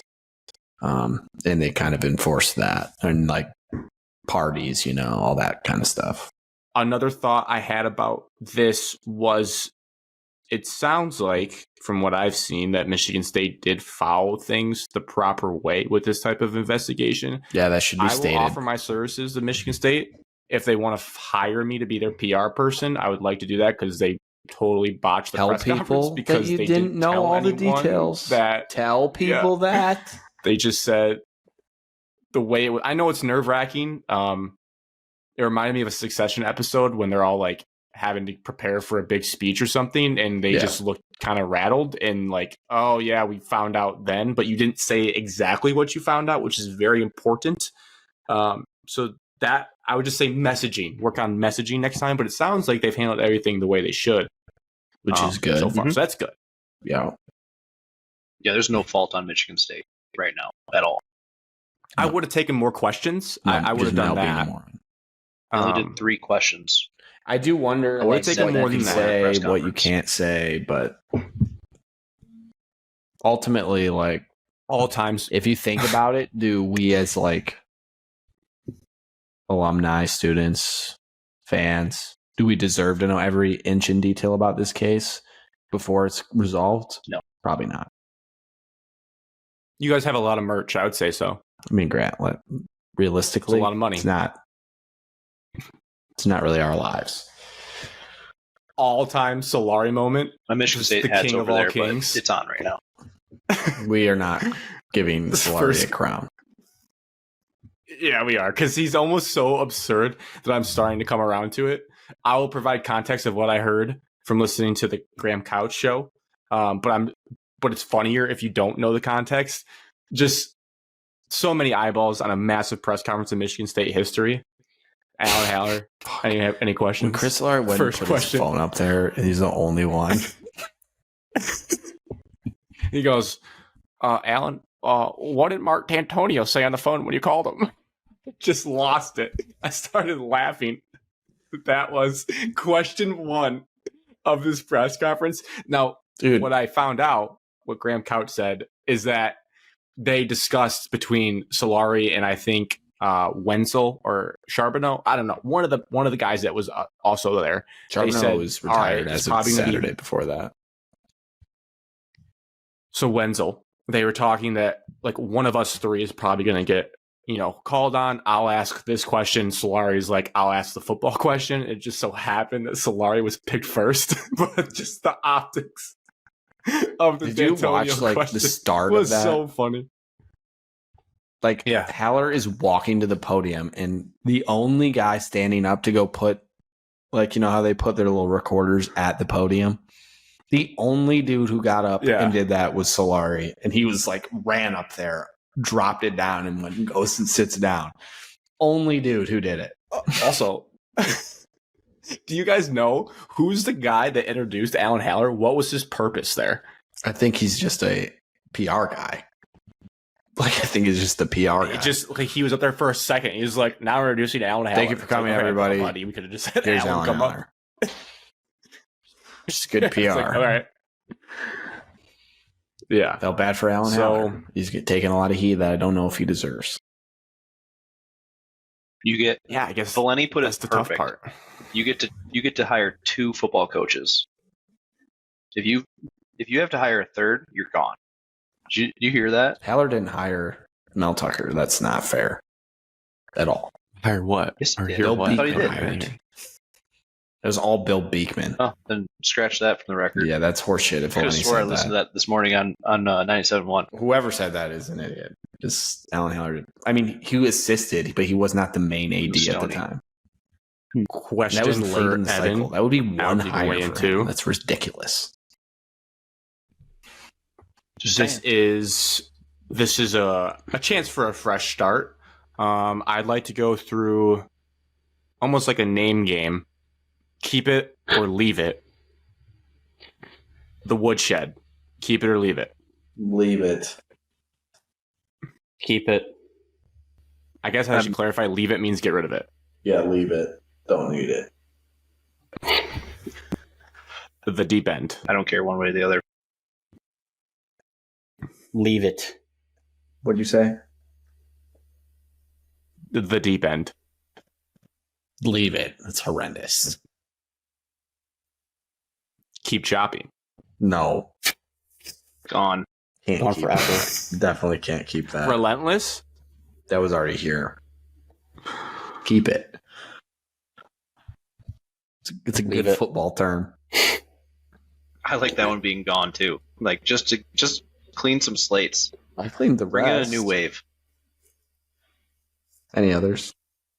I thought I think those were the gist, but I was just like, yeah, you know what? They're actually really lucky all those stupid ass phrases can go away now. You just get back to playing football. It's cool. It's cool when you They were tearing down pictures in the media. They're already They gone. were tearing Those down pictures in the are media gone. rooms. It's very clear that they're not putting I that mean, stuff he's back done. He's up. done. No. Small part of me thinks he's just not done. Small part of me thinks that I there's don't know a chance how that he Michigan still State, stays. from a PR standpoint, can bring him back. They At simply State, can't. he can't. There's no way, Evan. I do think he nail can on the coach coffin it. $80 million I on just the don't line. think he'll be here. But like, if he's founded where it's consensual and you try to get rid of him, you owe him all that money. You owe him 90. That's not what the cost. No. 24. No, you've brought light upon Michigan State. There's a piece in that clause contract that says any kind of do good or do bad or bad publicity that you put on Michigan State, you're If gone. you bring Michigan Like, they State get into a moral negative turpitude, light, moral perpetude. you can be canned for that. And he clearly brought us a bunch. They You're on can David him right Muir now last with night. just that. Really? Yes. No way. Yes. David Muir talked about us again. So yeah, he can get fired. Then why wouldn't you just fire him now then? I think they want to make sure that Mel doesn't sue the university. You have to wait until the hearing. That's over. Sorry, you have to wait until the hearing. So what do you do when the hearing comes back and it's consensual and he's all good? They can still do it for the moral, whatever word that is. Moral perpetuity. Him responding with his lawyer, whatever that piece of bullshit was. Also, do not talk about Jim Harbaugh in your statement. I'm sure that was the lawyer and everything. It probably wasn't his idea. Keep my coach's name out your mouth. It was like it said like in the first paragraph. It was like, I was unaware of Brenda's previous negative comments about MSU, President Engler, Coach Harbaugh. It's like, all right, how did Easter egg? How did Coach Harbaugh end up in the defense of Mel Tucker against Brenda Tracy? It's like, all right, this is just too much. Izzo, he asked Izzo to come speak, the same female, and Izzo said no. And then she said that Izzo promotes a rape culture and several other things. And if Mel didn't have the brain to ask Izzo, the only person at the university that hasn't like majorly yet at this point, like, come on. There's plenty of signs to not get involved with something like that. But stupid is what stupid does. Mel Tucker's a stupid guy. I actually hope Izzo kind of just stays out of this. So I don't think Izzo will say anything after what happened last time when he got dragged through the mud for no reason. He's got nothing to say, really. Yeah, he doesn't. They're going to ask him. He has to say no comment. Like, I don't want to talk about that. Yeah, Izzo's a fucking tough son of a gun. He might want to talk. Who knows what that guy's going to say? The week before, he called him like a dear friend or something on broadcast, and I was like, oh, geez. Now this is going to But seriously, though, Michigan State needs to get out of the news. Between this, we had the unfortunate incident last year. We had the Nasser incident. It's over and over and over again. We find ourselves on CNN and ABC News and Fox News and like it's like once a year at this point. Which is not appealing to a new head coach.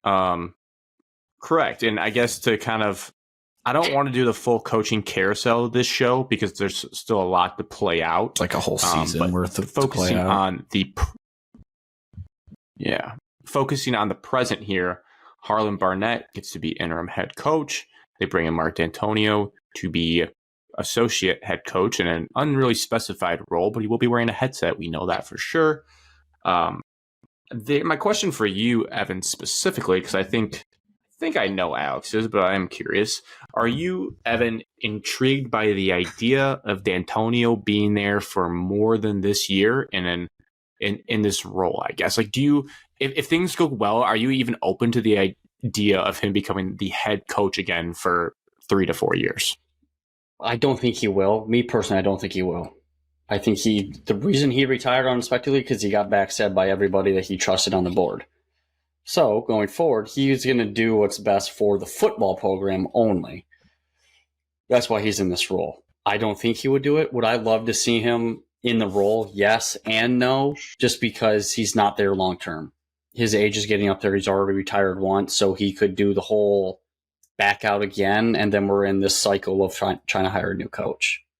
I like him in the role that he is in now, currently, helping out the program, being that father figure to the coaching staff, a level head that's been through the day-to-day, has had to take all the questions, helps Harlan Barnett get basically probably a new coaching job after this. And somebody that everybody on staff can turn to and ask for questions and game-to-day operations. There's no other better person. That he is the best coach in Michigan State football history. He built this program back from a dumpster fire. You need him around in a time like this. So I don't think he will be running out of the tunnel. I think he is the most humble guy possible, that you will not see him unless you're watching Peacock, where Peacock will just have a guy just literally scanning the entire press box in the booth and trying to find all times and just be like, I do not think Mark Dantonio will be on the sideline at all. You will not see him out there on the field. Maybe pregame, you might be able to catch him with a small little picture pregame. Might come down a half, an hour before the game. He's just there. I don't think there's really much anything else. I think he's literally going to tell Barnett when to call timeouts. Like Dan Campbell. You know how we said Dan Campbell needed a guy to do that kind of stuff? I think Mark D'Antoni is literally going to do that for Barnett because he's never been a head coach before. At least just for game one. You know he might cool get that itch, though, as the season goes He on. might. It'd be so cool if he just came down. It would be cool to see him for a down little there. bit on It would be awesome. Like Evan said, I would. It would be it'd be one of the coolest wins ever if they pulled it out against Washington and Mark was on the sideline for one game. Well, he's there for the rest of the year. It'd be the coolest game ever. I know, but like just that game, that Washington game. Well, it'd be cooler if he did it Top against 10 Michigan. matchup. Actually, He still has some of his guys on roster. Victory. A lot of our like 10 or captains are Dantonio guys. there's 10 or so Mosley, guys Halliday, that start Noah that Kim, play prominent roles. Simeon that Barrow, are Spencer Some Brown, dudes. Trey. Yeah, I already said Trey. I think Dantonio Mark's gonna and lead the Barnett are the rah-rah safest chant before the hands game. you could put a program in for right now, and the only option really. You're not giving the reins to Jay Johnson. No, because they won't be here next year. And to answer your question, Grant, that you asked Evan, no, I don't want Dantonio coaching this program long term. I just don't think that helps anybody. I don't think Dantonio also is any way in to the play? modern format. Is there any way the play on the field gets better with this arrangement, or do we think like it's just too? I think it can. Sure. It's just too much too fast The rah-rah factor. for like a game. I think but, like, anytime- sustained over the year. Is there any bump in anything? Yeah, because I as soon think as you start losing, everybody's going to start pointing fingers, and you can have people just back out instantly. I think Barnett That is the and easiest cop out. Dantonio. I mean, I think Dantonio probably has a better defensive mind than Mel Tucker. No offense to Mel Tucker, but Dantonio's produced some pretty good defenses in his life. Also, Alex, I don't think you got to say no I offense just, to Mel Tucker just anymore. don't That wanna- guy has earned everything he gets. He's an idiot. So That guy I'm sure stinks. Dantonio can help with a couple scheme items defensively. And then also, who knows? I'm not defending the guy, so don't get mad. You don't know how much Mel was telling Jay to do on offense. And Jay might be able to have more freedom and he might get in his Duffy. And then all of a sudden we might see a real Jay Johnson offense that is good. I'm not saying that's going to happen, but I can be hopeful. I don't think Mel made any Mel decisions. talked about other than the openly minimum that he wanted to game run days. the ball like 8,000 times a game. And maybe he was a proponent of the shotgun 4th and 1 snaps, and maybe those will stop with Dantonio because we ran a lot of QB sneaks with Dantonio, and that'd be cool to see. Could help. All of a Go sudden, for it, Evan. Kill him. you We can't see judge Jay on two quarterback two run games. right. We have the number one passer I'm in the Big judging him on Ten the and the previous number one 14, 15 rusher in the games. Big Ten in 2 games. Congrats, you played Jay freaking. Johnson You played in is an better. FCS school. And Michigan played 2 dumpster programs too, Evan. At least they were Well, why are we bringing FBS. them in Yes, right now? though. What are we Do doing? not drag them in. I'm TCU's dragging him good. in because the number one passer and rusher are on Michigan State, so it's not like he's doing that bad. Could be worse. Big Ten Player of the Week, no Kim. Spin Evan, zone, you wanna that means you're going to have have a to play bet? all the quarters. Huh? Jet sweep first. We didn't play all the Jet sweep quarters. first play. No. I would love it. Would be also the biggest troll of all time, Dantonio. Just like the first play, just send somebody in a jet motion. Just fake it. Don't give it to him. Just send somebody in a motion. You Like, don't oh, think, you Evan, guys thought. we're not running a throwback screen on the first play of the game to the fullback for a touchdown? That is happening. We don't have a good. We need Connor Hayward or Trevin Pendleton or Harold Todd Joyner Anderson. is coming over to fullback. He's playing fullback for that play and he's scoring. It's going to be all electric. I think it also is the worst possible week for all this to happen. I mean, selfishly, as a Michigan State fan, you had one of the biggest non-conference games coming into Spartan got Stadium bigger. of the last decade.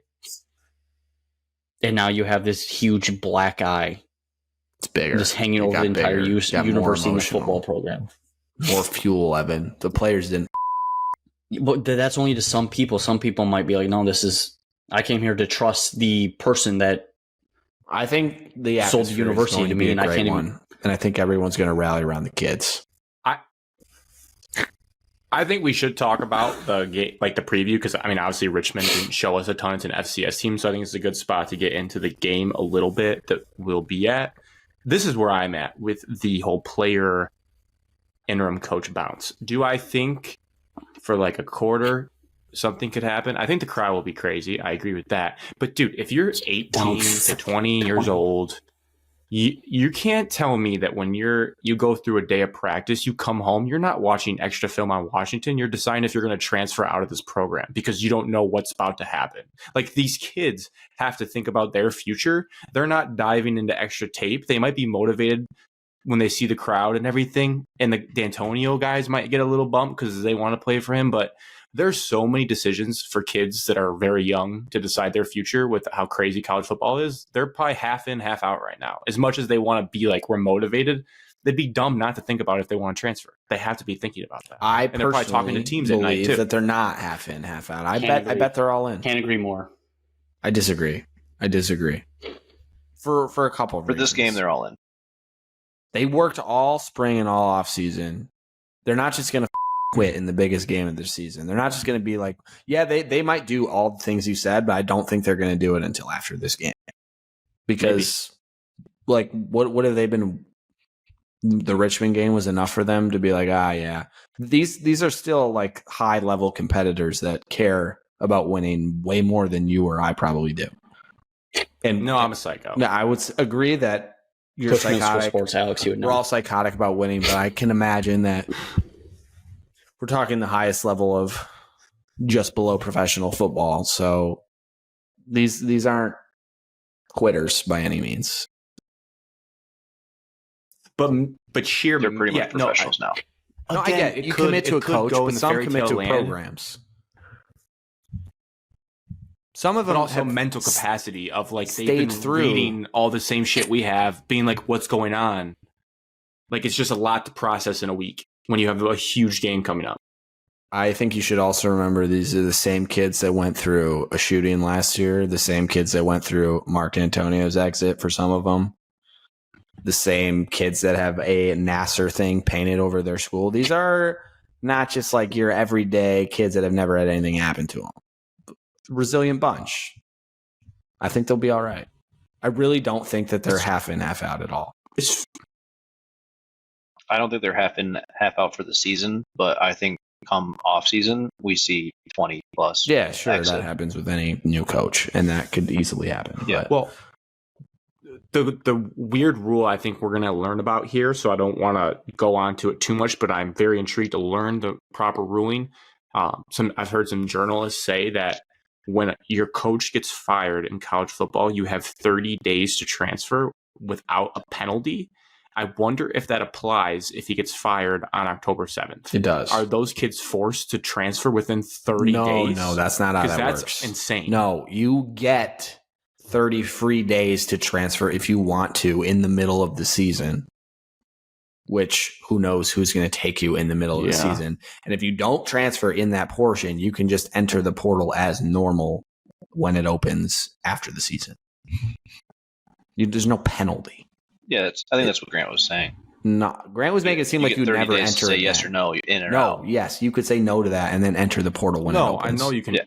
It's the whole notion of like some people like transfer before the fourth game. So now if it's after the fourth game, Grant, you can transfer. But you can't transfer in the middle of the season before the fourth game anymore.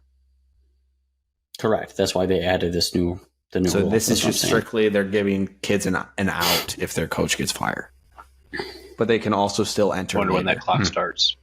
The second he gets fired. Then you get 30 days. Or you can enter after the season like a normal transfer. That's going to be a period of chaos too. Is like people deciding if they need to leave right now or not. Another reason why they probably suspended him. Selfishly. I'll take Jacoby Windman on Michigan right now. Jacoby Windman is not playing Saturday. That was part of my thing. Oh, he's injured? Yeah. I heard he's not playing against Washington. He's not. No. I saw rumor tweets. I don't actually know. I don't have any sources. I don't know how you play with that. I mean, we saw this Washington team last year. They're an absolute wagon. Alex, I think you should share your juicy stat that I love you just grasping for straws to give yourself confidence. Why is this a trap game for Washington? Just so you know, Washington lost 2 football games last year. Both were on grass. Why? Because they don't have anywhere to practice on grass in Washington. So both of their losses were on grass last year, and 50% of their losses last year were to interim head coaches. So there's 2 good reasons that Michigan State has a chance. Said 50% was one game. Yeah, well, that makes it sound better. Michigan State at home against the Pac-12, 16-5-1. 16-5. Washington is probably the best aerial attack in college football. They have some of the highest yards totals, and they have the highest yards per pass attempt. So it's going to be an exciting football game in the terms of they're going to be looking to push the ball downfield almost every play, and it's going to be for trying to get it for 15 yards. So that'll be exciting. Hold on to your butts type of feel. I guess we should do predictions for the games and any other keys that you think, since it is a bigger game. The spread is it 16.5? It's opened at 14. And then over under 57.5. So it's climbed a little bit. Would anyone like to start?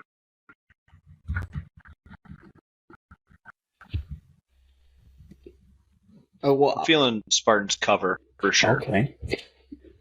I think they cover, and I think it's going to be 41-32. Don't know how I get 32, but it's a 9-point game.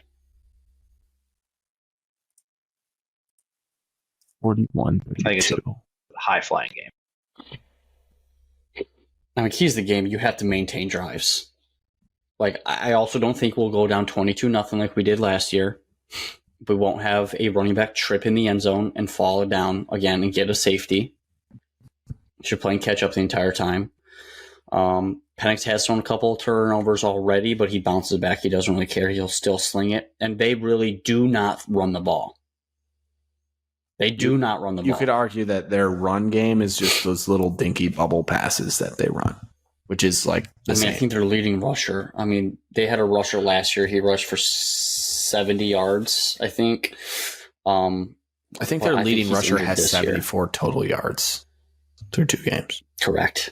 Something absurd like. So yeah, they don't run the ball. You just have to maintain drives. You have to make Washington go more than half the distance to the field. You have to maintain drives, and then I would say 75% of your drives, you need at least 3 points out of it. You have to score points somehow, some way. Obviously, Washington is going to score. I guarantee they'll score at least 21 points. They wake up and they roll out of bed. Go out on a limb, man. It's way more than 21. No, I'm saying that it's basically they are starting with 21 points. That's how it's going to be. You've seen other college teams fall apart. And so everything after that is just what they're normally doing. Penix is good. I think it's a benefit that we have seen him last year. And like 4 other times. We look different this year. Our offense is going to be way different this year. We didn't have Jaden Reed last year. He got injured, didn't play. We're not really a 50-50 jump ball team on offense anymore. To maintain that, you got to run the ball. So we'll see. I don't like our chances just based on everything that's happened this week, and I didn't like our chances before everything happened. Even if it was all calm, cool, and collective in the football building, I still wouldn't like our chances. I mean, I got Washington. I like the chances more now. Yes, I got Washington beating us by at least 20. So I'll say 40-20 final. The under-over is like 57 or 58 there you go. Or something like that. Cash both. Over and half. Yep. Over and what was your score, Evan? You're over and not 40-20. I just don't see, like, their offense is built to come back from anything. It is. We're not playing super early. We're not playing at noon, which I wish we would have. Game-wise, not tailgate-wise, just game-wise. So make them play still at layover and 9 o'clock. All the shit that we had to go through last year. I mean, there's still a difference when you're going from West Coast to East Coast time. Correct. On a day's notice. They're a good football team. Beginning of the year, I said they were national championship contenders, and they still are. So about where the cookies fall in the Pac-12. I will go next to give Alex the final one. I'm hoping he has a Michigan State win in his back pocket. My personal problem for this football game is I'm going to be there, and I like to bet on home teams. My problem is I don't see a path. I mean, I can see a path, but I don't think that they're going to win. So what I'm thinking out loud is maybe I pick an anytime touchdown scorer or something like that, and I just root for that guy, or need that to go off. Birth control. Or nice. I need to play the hot start emotional edge and maybe take Michigan State to cover like a first quarter spread. So I'm like a big Michigan State fan in the beginning, and if it goes off the rails, I don't really care what happens. I think that's the play. Because final score, I think Washington wins 34-17. I'll give them Michigan State a benefit of the doubt with Washington not reaching 40 because their defense has looked better. And it'll be a big atmosphere, but I have Washington narrowly covering, and I guess under based on that final score. So that's what I'm thinking for this game. Take the backs. Penix only has one interception. He's already thrown for 859 yards in 2 games. He's insane. All right, Alex, you are right. Their leading rusher has 78 yards on close.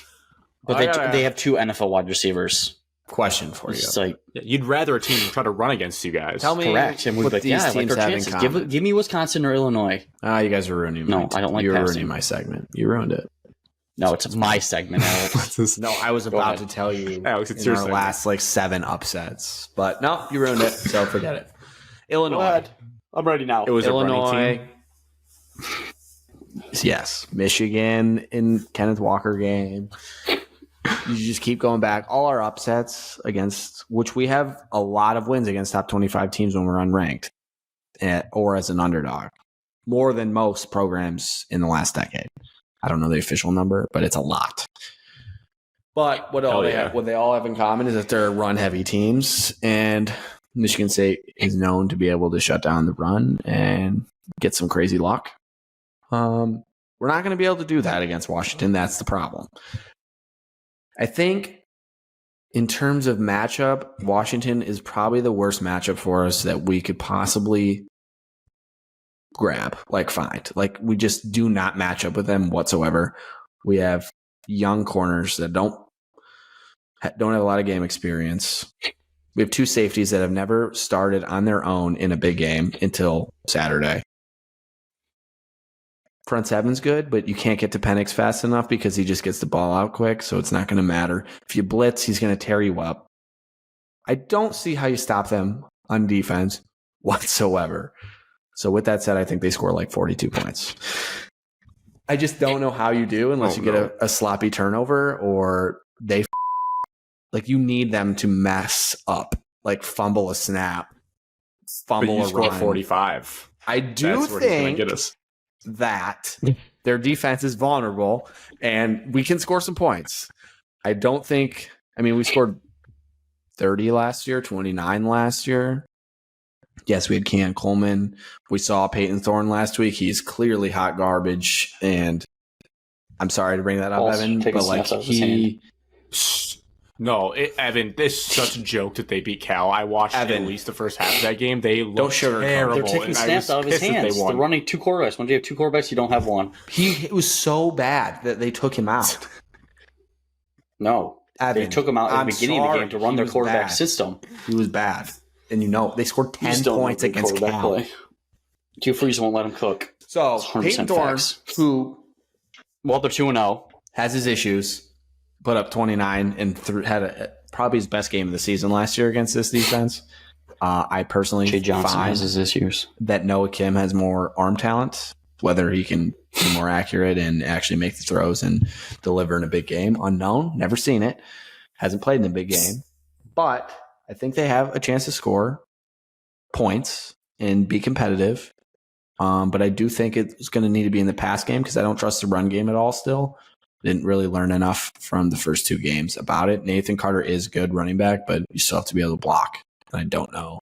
Last year, Washington had a bunch of giant Samoans in the middle, and we couldn't run the ball whatsoever. Jarek Broussard got actually murdered on one play. And we had several fourth down last year. So we just can't have that.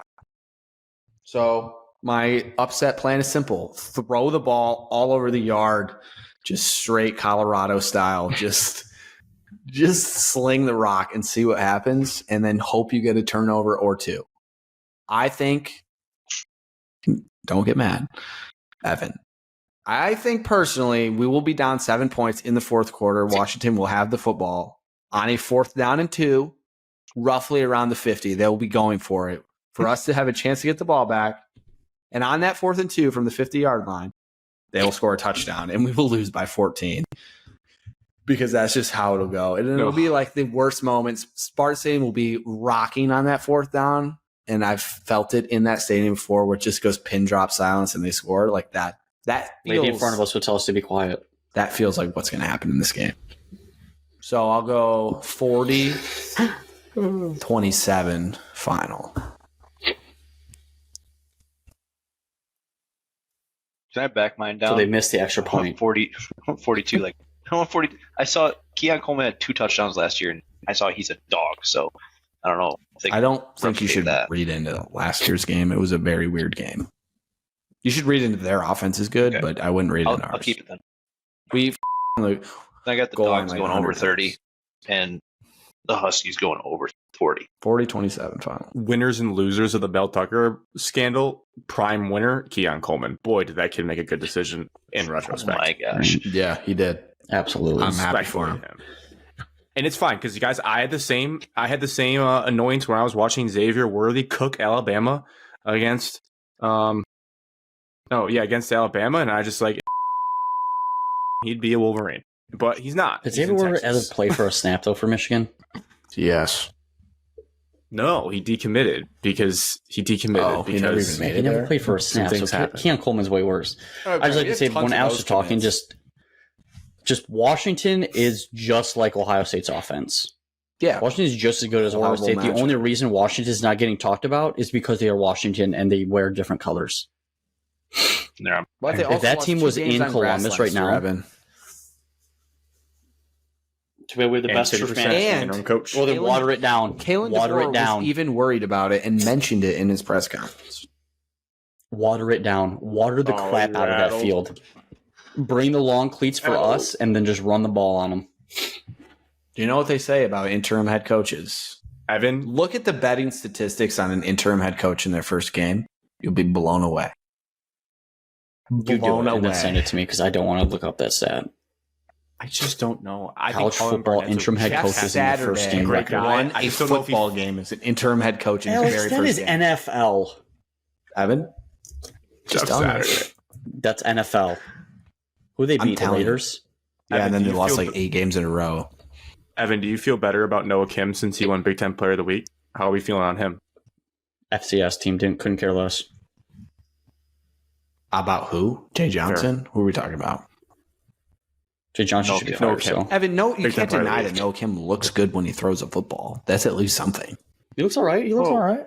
The one thing I'm going to be watching for Noah Kim with my eyes in the stadium is the zip he puts on footballs in tight windows, because I will give him his touch passes seem to be good, but I'm worried that in better coverage, I don't know if he has the juice on the football that he's going to need to have. And I wouldn't be surprised if he had 1 to 2 interceptions in this game. I hate to say it as someone who will be there rooting for Michigan State first quarter, but I don't love the prospects of him throwing it into tight windows. Well, Alex, interim head coaches have losing records in bowl games, if you were wondering. I didn't know if they're getting to bowl games, Evan, that's a pretty big win. In the last 18. No, they're not getting to bowl games. They're doing the interim in the bowl games. Because coaches are leaving. Yes. It's because coaches are leaving. All I know is Arizona State was like 2-10 last year, and then interim head coach and beat Washington. And that alone gives me enough hope. Because this Washington team is the same team. How did they beat Washington? I can tell you right now. That Arizona State team was garbage. They can't scheme against the coach, I guess. Hope is all you have, Alex. You have every right. Hope is all you have right now. Colorado last year, first game with an interim coach, won in overtime. Arizona. Finn's going to stay up watching that full game. And I will watch it. Georgia Tech's first game. I will run down on the field and say, you have to watch this. Over Pitt. Versus Washington. There's no way first Washington game they lost to Arizona State. They did. Promise. What year was last year? 2022? Jim Leonard, first game. win. They gave up 45 points to the Sun Arizona Devils. State. That is absolutely... Arizona State scored 21 points in the second quarter. That's illegal. Oh, we have a dog. First ever dog on the show. That's illegal. How did this game happen?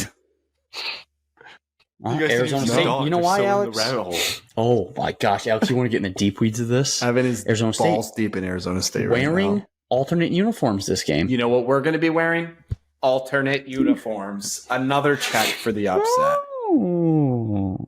Grass field. Oh, Their grass stadium field. also was 25% filled. Ours will not be. Evan, you're starting to get around. I can see it.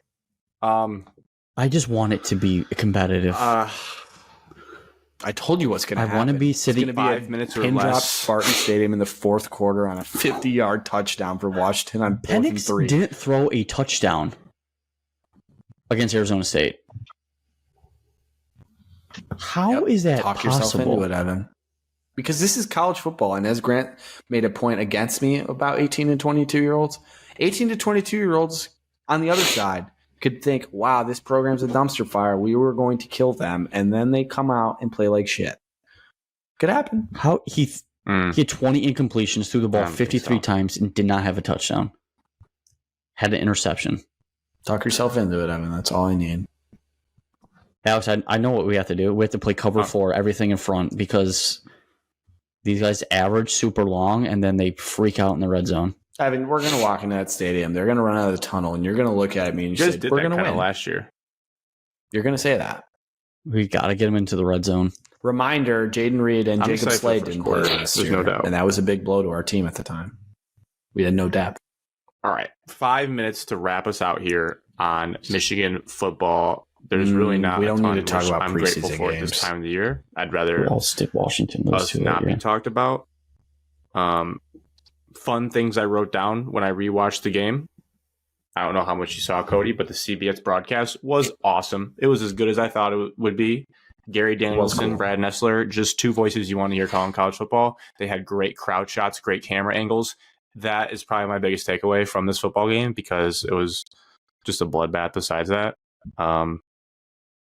Yeah, I watched it on the plane. I quick, didn't really pay attention too much. I to hear listened it. to it on the plane. yeah, it's dial in for the next one because it was fantastic.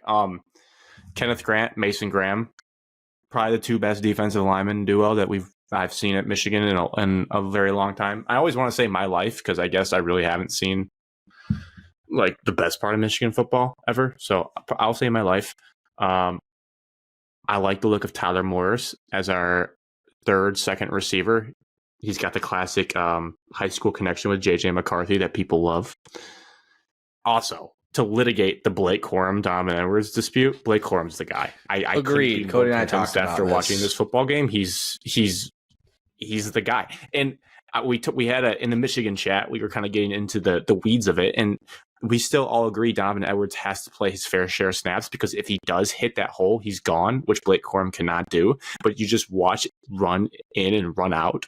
Blake Corum, while not being the most explosive athlete, has insane vision, and he knows the nuances of the Michigan run blocking scheme to get 6-7 yards routinely, whereas Donovan Edwards shuffles his feet too often. See, Donovan's going to have his big games when we can't run the ball against somebody that's just like everybody's going to be get in the box. Like get in the box and don't let us run. And then Donovan's going to be catching balls. They're going to be worried more about the pass because they know we're trying to throw. And all of a sudden he's going to bust that 60-yard run right down their throats. Like it's going to happen. Like Corum is the guy, and I think he's going to have like I don't know.